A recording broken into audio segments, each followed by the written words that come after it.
So this course has been started.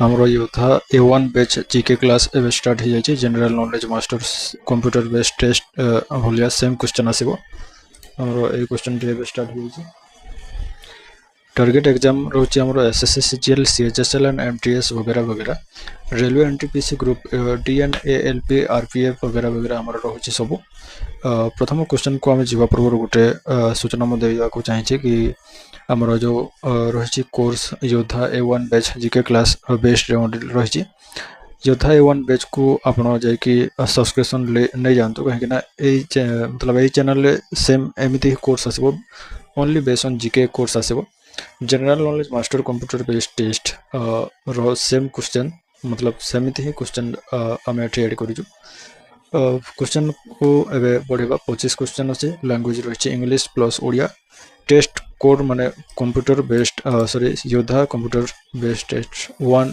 प्रथम season एटा ठीक अच्छे आगे को बढ़ेबा which article of the Indian constitution deals with the right equality भारतीय संविधान क्यों अनुच्छेद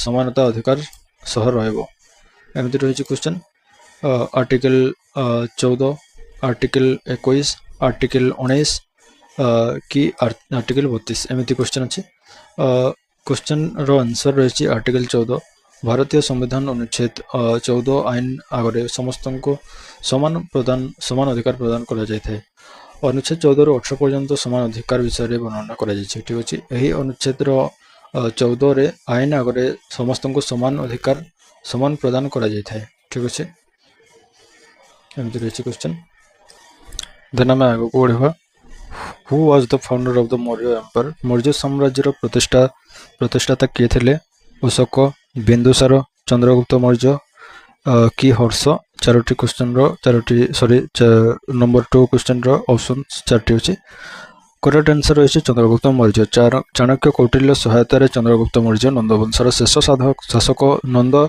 धनानंद को पराजित कर मौर्य साम्राज्य प्रतिष्ठा करथिले चाणक्य कौन करथिले ना चंद्रगुप्त सहायतार नंदवंशर शेष शासक जी शासन करथिले तांको ना थिला धनानंद तांको पराजय कर मौर्य साम्राज्य प्रतिष्ठा करथिले ठीक अच्छे देन जेबा नेक्स्ट क्वेश्चन को Which is the longest rivers in India?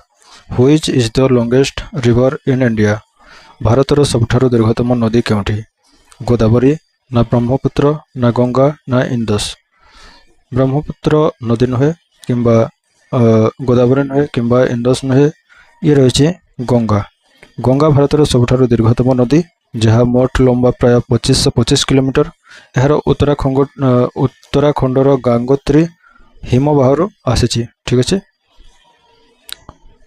What is the chemical name of vitamin C रो रासायनिक नाम कौन retinol calciferol ascorbic acid tocopherol कौन यार क्वेश्चन निहाती मध्य कौन यार आंसर निहाती भाव तले लिखे देन करेक्ट आंसर होची एस्कोर्बिक एसिड कौन एस्कोर्बिक एसिड विटामिन सी रो रासायनिक नाम होची एस्कोर्बिक एसिड यार अभाव रे स्कर्वी रोग होता है को रोग होता है स्कर्वी रोग होता है then where is the headquarter of the Indian space research organisation तथा इसरो रो ऑर्गेनाइजेशन कोठी अवस्थित अछि ओडिया देखा गले यार भारतीय महाकाश गवेषणा संस्था तथा इसरो रो मुख्यालय केउठारे अछि मुंबई दिल्ली बेंगालुरु चेन्नई कौठारे अच्छी कमेंट मध्य निहाती कहे Mumbai Bengaluru Chennai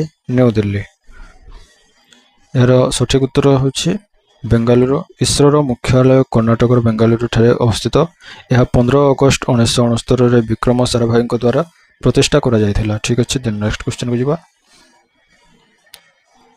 which is the highest mountain peak in Odisha ओडिशार सर्वोच्च पर्वत शृंग केउठी महेंद्रगिरी देवमाली गंधमार्दन मलयगिरी यार आंसर रही देवमाली ओडिशार सर्वोच्च पर्वत शृंग जहाँ कोरापुट रे अच्छी यार प्राय उच्चता रही माने हाइट रही 1672 मीटर ମାନେ 1672 metre. Sound waves travel fastest in which of the following? ଶବ୍ଦ ତରଙ୍ଗ ନିମ୍ନଲିଖିତ ମଧ୍ୟରୁ କେଉଁଥିରେ ସବୁଠାରୁ ଦ୍ରୁତ ଗତି କରିଥାଏ? କଠିନରେ, ଗ୍ୟାସରେ, ତରଳ ଅବସ୍ଥାରେ, ଶୂନ୍ୟସ୍ଥାନ ଅବସ୍ଥାରେ? ଏହାର ଉତ୍ତର ହେଉଛି କଠିନ ଅବସ୍ଥାରେ ବା ସଲିଡ୍ ଅବସ୍ଥାରେ। ଅଣୁଗୁଡ଼ିକର ଅଧିକ ସାନ୍ଦ୍ରତା ହେତୁ ଶବ୍ଦ ତରଙ୍ଗ ଗଠନ ପଦାର୍ଥରେ ସବୁଠାରୁ ଦ୍ରୁତ ଗତି କରେ ଏବଂ ଶୂନ୍ୟସ୍ଥାନ ଗତି କରିପାରେ ନାହିଁ। ଅଣୁଗୁଡ଼ିକର ଅଧିକ ସାନ୍ଦ୍ରତା ହେତୁ ଶବ୍ଦ ତରଙ୍ଗ ମାନେ ଯେଉଁଟା ରହିଛି ଶବ୍ଦ ତରଙ୍ଗ କଠିନ ପଦାର୍ଥରେ ସବୁଠାରୁ ଦ୍ରୁତ ଗତି କରେ ଏବଂ ଶୂନ୍ୟସ୍ଥାନ ଗତି କରିପାରେ ନାହିଁ। Who is the X officio chairman of the Rajya Sabha? ରାଜ୍ୟସଭାର ପଦାଧିକାରୀ ଅଧ୍ୟକ୍ଷ କିଏ? President, vice president, Prime minister, speaker of Lok Sabha? Speaker of Lok Sabha. Which is the official chairman of the Rajya Sabha? ରାଜ୍ୟସଭାର ପଦାଧିକାରୀ ଅଧ୍ୟକ୍ଷ କିଏ?